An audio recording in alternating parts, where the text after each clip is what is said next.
ரிஷபராசிகார் இனிமேல் புண்ணியம் பெறக்கூடிய காலம் இதோ வந்து கொண்டிருக்கிறது. என் மாதமே நம்மளுக்கு தொடங்கி விட்டது ஐயா. எல்லா விஷயத்திலேருந்து நீங்கள் விடுபட போகிறீங்கன்றது இது உறுதிப்படுத்தலாம். அடுத்தவர் உங்களுக்கு கட்டம் கட்ட தேவையில்லை ஐயா, நீங்கள் தான் கட்டம் போட போகிறீங்க. ஒரு கோடு போட்டு வாழக்கூடிய காலம். இதுக்கப்புறம் தேவையில்லாத விஷயத்துக்கு நாங்கள் ஈடுபட மாட்டோம், தேவையில்லாத வேலையை நாம் செய்ய மாட்டோம் என்று நாமளே உறுதிப்படுத்த போகிறோம்.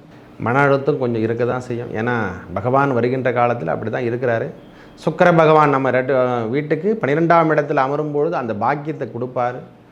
சுக்கிரன் செவ்வாய் சனி சேர்க்கை என்று சொல்லக்கூடிய அமைப்புகள் ஏற்பட்டாலே குழந்தை பேறு செல்வம் கிடைக்கும். நிரந்தர சொத்துக்கள் வாங்கக்கூடிய அமைப்பை ஏற்படுத்தி தருவார். தென்னாடுடைய சிவனே போற்றி, எந்நாட்டவர்க்கும் இறைவா போற்றி. ஆலய தரிசனங்கள் நேயர்களுக்கு உங்கள் அபிமான அனந்தலை வாழ் ஜோதிடர் வேலாயுதத்தின் நன்றி கலந்த வணக்கத்தை தெரிவித்து கொண்டு இந்த பதிவினை காண இருப்பது என்னவென்றால், மாத ராசிபலன் வரிசையில் நாம் காண இருப்பது ஏப்ரல் மாத ராசிபலனை பார்ப்போம் வாருங்கள். எனது அன்புள்ளம் கொண்ட ரிஷபராசி நேயர்களே, ஐயா இந்த 1/4/2024 முதல் நம்மளுக்கு ஏப்ரல் மாதம் பெரிய முன்னேற்றம் தரும் என்பதை உறுதியாக நீங்கள் சொல்லலாம். மனம் கண்டிப்பாக ஃப்ரீயாக இருக்கும். சாமி என்ன சாமி எல்லா முறையும் சொல்லிகிட்டு இருக்கேன், இது வரைக்கும் ரிஷபராசிக்காரங்களுக்கு எதுவுமே நடக்கலை. ரிஷபராசிகார் இனிமேல் புண்ணியம் பெறக்கூடிய காலம் இதோ வந்து கொண்டிருக்கிறது. என் மாதமே நம்மளுக்கு தொடங்கி விட்டது ஐயா. எல்லா விஷயத்திலேருந்து நீங்கள் விடுபட போகிறீங்கன்றது இது உறுதிப்படுத்தலாம். ரிஷபராசிகாரங்க இந்த மாதம் முழுவதும் விடுபட்டு வெளியே வரக்கூடிய காலம்தான். நம்ம ராசிநாதன் என்று சொல்கிறவர் உச்சம் பெறுகிறார். மனம் அழுத்தமாகட்டும், இது வரைக்கும் இருந்து வந்த கடன் பிரச்சனை, நோய் பிரச்சனை எதுவாக இருப்பினும் அதுக்கு ஒரு முற்றுப்புள்ளி வச்சுட்டு நாம் வெளியே வரப்போம். இந்த மாதமே உச்சம் பெற்றாலே என்னென்னு, உச்சம் என்பது 2 வகையாக கொடுக்கணும். ராசிநாதன் உச்சம் பெற்றாலே ஒன்று நோய் சார்ந்த விஷயங்கள் எதனா அதிகமாக இருந்தால் அது கொஞ்சம் அதிகமாக தொந்தரவு கொடுத்து அதிலிருந்து சுத்தமாக நிரந்தர தீர்வு என்பது கண்டிப்பாக கொடுக்க போகிறார். கடன் பிரச்சனைகள் ஏதேனும் இருந்தால் அந்த கடன் பிரச்சனைக்கு தீர்வு கொடுக்கக்கூடிய மாதமாக இந்த மாதம் அமைய தான் போகுது ஐயா. இது உச்ச லெவலில் போயிட்டு எல்லாத்தையுமே தூக்கி போட்டு வேணாம், இதுக்கப்புறம் எந்த தொந்தரவுக்கும் நாம் இதுக்கப்புறம் இந்த வருகின்ற ஆண்டுகள் அனைத்தும் இனிமேல் நல்லதே நடக்கணும். ஏன்னா நல்லதான் நடக்க போது, அது வேறு விஷயம். இருந்தாலும் நல்ல இடத்தில் கிரகங்கள் அமர்ந்திருக்குது சுவாமி. இதுவரை இல்லாத வந்த கிரகங்கள் இந்த ரிஷபராசிகாரங்களுக்கு இனிமேல் இது மாத தொடக்கமே இந்த ஏப்ரல் மாதம் நன்றாக உள்ளது என்று தான் சொல்லுவேன். நம்மளுக்கு 12ஆம் அதிபதி 7ஆம் அதிபதி என்று சொல்லக்கூடிய கூட 23 தேதிக்கு அப்புறம் செவ்வாய் பகவானை தான் சொல்கிறேன். அவரும் சனியோட வீட்டிலிருந்து அகப்பட்டிருந்தவர் கூட வெளியே வந்துடுறார். அதாவது நம்ம ராசிக்கு 11ஆம் இடத்துக்கு வந்துடுறார். பிரச்சனையிலேருந்து விடுபடுது ஒவ்வொரு விஷயமா. 4ஆம் அதிபதி என்று சொல்லக்கூடிய சூரிய பகவான் உச்சம் அடைகிறார் 12ஆம் இடத்தில். அதனால தான் சொன்னேன், நோய் நொடிகள் ஏதேனும் இருந்தால் சுப நிகழ்ச்சிகள் நடந்த வண்ணமும் காணப்படும். நம்ம இல்லறத்தில் நடக்க போகுதுங்க சில விஷயங்கள், நல்ல சுப நிகழ்ச்சிகள் நடக்க போகுது, நல்ல செல்வங்கள் கிடைக்க போகுதுன்னா இந்த மாதத்தை நாம் எடுத்துக்கலாம் சுவாமி. 4ஆம் மாதம் முழுவதுமே ஒரு ஆப்பர்ச்சுனிட்டி தான் சொல்லலாம். ஒரே வார்த்தை சொல்லப்போனால் 4ஆம் மாதம் முழுவதுமே நம்மளுக்கு ஒரு நல்ல குட் ஆஃபர் தான். மனதில் இருந்து வந்த பகையெல்லாம் அனைத்தும் விலக போகுது. தேவையில்லாத விஷயத்தில் நாம் ஈடுவே படமாட்டோம் சுவாமி. பயப்படுற விஷயமே இல்லை. எல்லாத்துலேயும் நாம் என்னென்ன ஸ்கேல் போட்டோமோ அதுலேருந்து கொஞ்சம் கொஞ்சமாக தேவையில்லாத பழக்க வழக்கங்கள்லாம் நாம் விடுபட்டு வெளியே வர்றதை நீங்கள் கண்கூடாக பார்க்கலாம். இந்த ஏப்ரல் மாதம் 30/4/2024 வரைக்கும் நம்மளுக்கு அப்படிலாம் ஒன்றும் கிடையாதுங்க. என்ன வழியில் நாம் வாழணும், எப்படி வாழ போகிறோம், இதுக்கு ஒரு ஸ்கேல் போட போகிறோம். நம்ம இது வரைக்கும் போடாத ஸ்கேல் இனிமேல் போட போகிறோம். ரிஷபராசிக்காரங்க இனிமேல் ஒரு கட்டம் கட்டி வாழக்கூடிய காலமாக வருகின்றது. அடுத்தவங்க உங்களுக்கு கட்டம் தேவையில்லை, நீங்களே கட்ட போகிறீங்க. அடுத்தவர் உங்களுக்கு கட்டம் கட்ட தேவையில்லை ஐயா, நீங்கள் தான் கட்டம் போட போகிறீங்க. ஒரு கோடு போட்டு வாழக்கூடிய காலம். இதுக்கப்புறம் தேவையில்லாத விஷயத்துக்கு நாங்கள் ஈடுபட மாட்டோம், தேவையில்லாத வேலையை நாம் செய்ய மாட்டோம் என்று நாமளே உறுதிப்படுத்த போகிறோம். ஏன்னா சுக்கிரநாதனும் உச்சம் பெறுகிறார், சூரிய பகவானும் உச்சம் பெறுகிறார். எல்லாமே இந்த மாதம் எல்லாமே ஒரு மாதிரியாக தான் இருக்குது. இவர் 14 தேதிக்கு அப்புறம் பார்த்தோன்னா இவர் உச்சம் அடைகிறார். இவர் ஆல்ரெடி ஏற்கனவே ஒரு 14ஆம் தேதியிலேருந்து இவர் முதல் தேதியிலேருந்தே உச்சத்திலே இருக்கார்.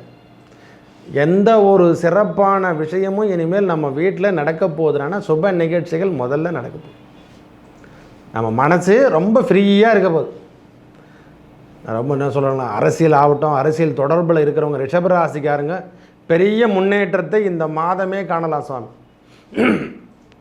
ஒரு உச்ச புகழ், தலை நிமிர்ந்து வாழக்கூடிய தன்மை, எதையும் எதிர்த்து போராடக்கூடிய காலம் இந்த மாதம் என்று தான் எடுத்துக்கலாம்.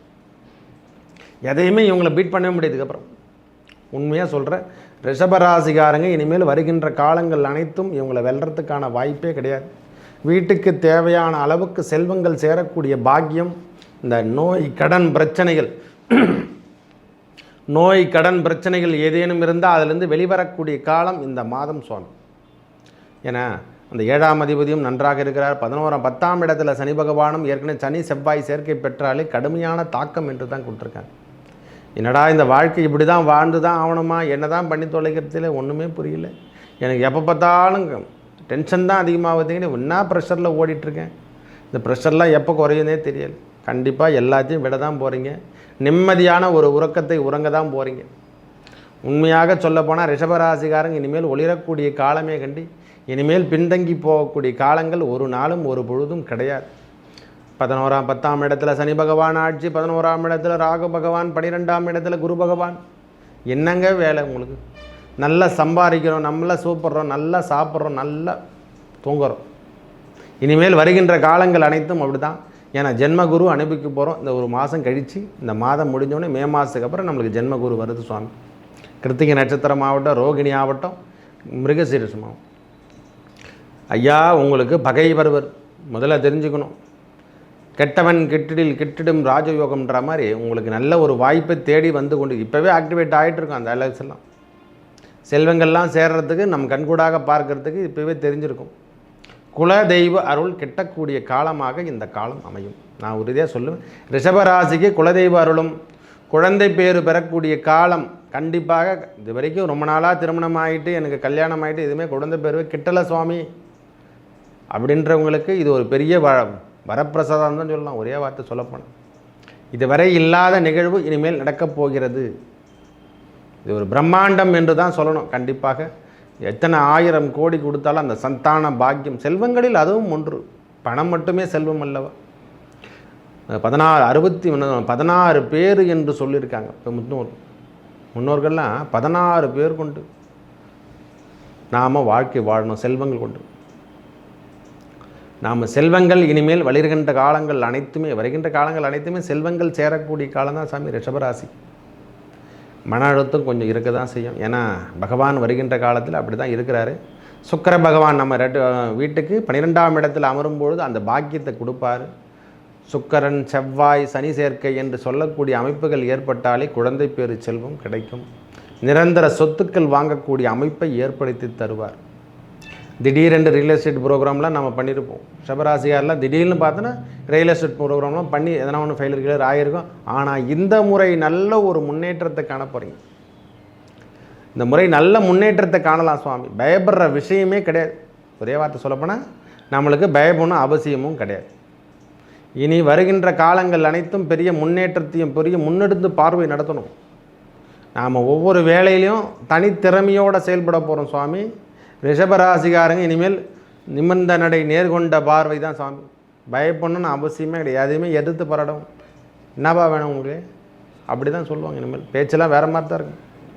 அரசியல்வாதி மாதிரி பேசுவாங்க. எதிர்த்து போராடக்கூடிய தன்மை தைரியெல்லாம் கொடுத்துட்டான் இறைவனே நம்மளுக்கு. நல்ல உணர்வுகளோடு வாழ போகிறோம். மனக்கட்டுப்பாடு இறை ஆன்மீகம், அதாவது ஆன்மீகப்பற்று தழைத்தோங்கக்கூடிய காலம் இந்த ரிஷபராசிக்காரங்க. ஐயா நாங்கள் கொடுக்குறதெல்லாம் கோச்சார ரீதியாக வரக்கூடிய பலாபலங்கள் நாங்கள் தசாபுத்தியில் சொல்லலை. கிரகங்கள் என்ன கொடுக்குதோ 10ஆம் இடத்துல சனி பகவான் இருந்தாலும் சரி, நீங்கள் தயவு செய்து தசாபுத்தி சரியில்லை, நீங்கள் சொல்லதெல்லாம் நல்லா இருக்குது கோடீஸ்வர யோகம்னு சொல்கிறீங்க, அதெல்லாம் எதுவுமே கிடையாது. நாங்கள் கொடுக்குறது 30, 40, 50% நம்மளுக்கு கண்டிப்பாக உண்டு. ரிஷபராசிக்காரங்க இனிமேல் வருகின்ற காலங்கள் அனைத்தும் பெரிய செல்வங்கள் சேரதான் போகுது, இது உறுதி.